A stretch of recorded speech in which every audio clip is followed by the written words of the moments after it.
I found this great conversation between RFK Jr.'s running mate, that's Nicole Shanahan, and she's talking to Harmeet Dillon. She's the one who ran against Ronna McDaniel for the head of the RNC, but Ronna McDaniel won, and now we're screwed. This is fantastic interview about the election. They're going to give you a lot of information, and you'll get all clued in on the strategies that the bad guys are doing to take this election from Trump. I'm John Mike Keene. Let's watch. You know, Trump's numbers are doing exceptionally well. It is chaotic. You have the whole mainstream media out there aligned with the other side. So you have to read all of these things through a filter. So that's the first good news, is Trump is doing great in spite of the media's fake, leaning and bias is not working as well as Democrats want it to. Now, the other way that they work it is to try to get judges and to start hitting the election floor with Mark Zuckerberg donations and all that to affect the ground game.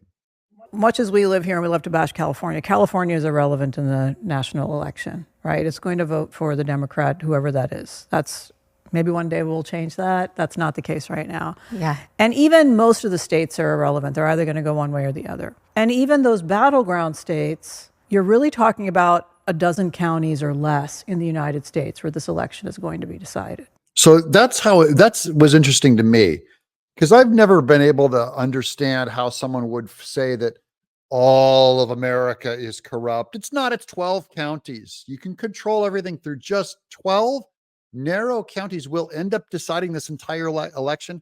That's where we should focus our efforts. That's where we should focus all of our volunteers. That's where we should focus a primary of our funding.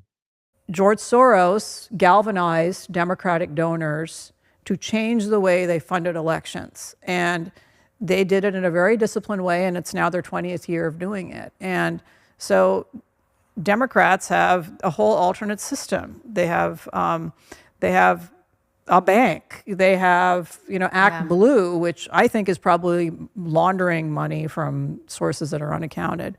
There's a lot of unexplained micro donations happening from moderate retired people that are really unexplainable. Now, that's been going on for 20 years, and I've looked into this, the micro donations through Act Blue, which Mark Elias is involved with it, and of course George Soros funded it.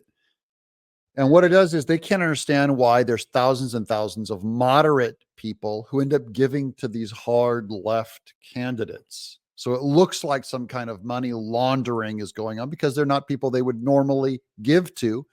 And they've gone and interviewed these old people, and they've found that they did not remember donating these micro donations of like $3 to $5, maybe $15 to Act Blue. So they've been doing that in many ways, but what they've been doing through the front door, let's call it the front door, is something that Republicans haven't been doing. I have to criticize my party on this. Every successful car salesman or farmer or whatever, they decide they want to run for Congress or Senate or governor. And there's nobody paying and investing in people running for district attorney. The corrupt district attorney. That's where George Soros has brilliantly focused his money for 20 years. After Bush won in 2004? After he won the re-election, George Soros said, I'm going to fund district attorneys in swing states. And he started planting them, and Republicans never did. We went for senators and congressmen. We didn't go for the DA. So now you wonder why all these corrupt DAs are out there. Alvin Bragg, Fonnie Willis, 20 years of seeding the ground to keep them. They will never prosecute an election crime. Democrats never do. A Democrat district attorney will never prosecute people for vote fraud.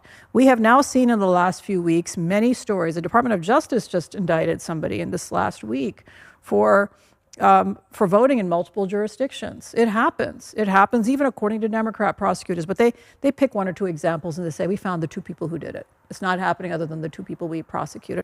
That's true for Republicans too. I listen to all the never Trumpers and all the Beltway Republicans. They all go, obviously there's problems with the election. There's always been people doing bad ballots and the dead vote, et cetera. But we know of the only two, and it will never, ever be enough to affect an election.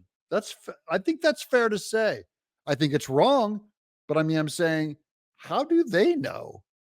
Because they act like they've proven a universal negative.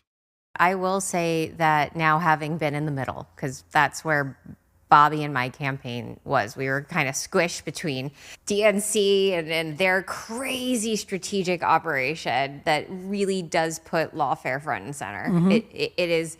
It's efficient for them. It's cost effective. They don't have to raise as much, and it allows for money to exchange between hands very easily. Democrats, they fund lawyers. There's other ways that they're getting their way by funding things besides just crass political donations. They have lawyers bought, they have banks bought.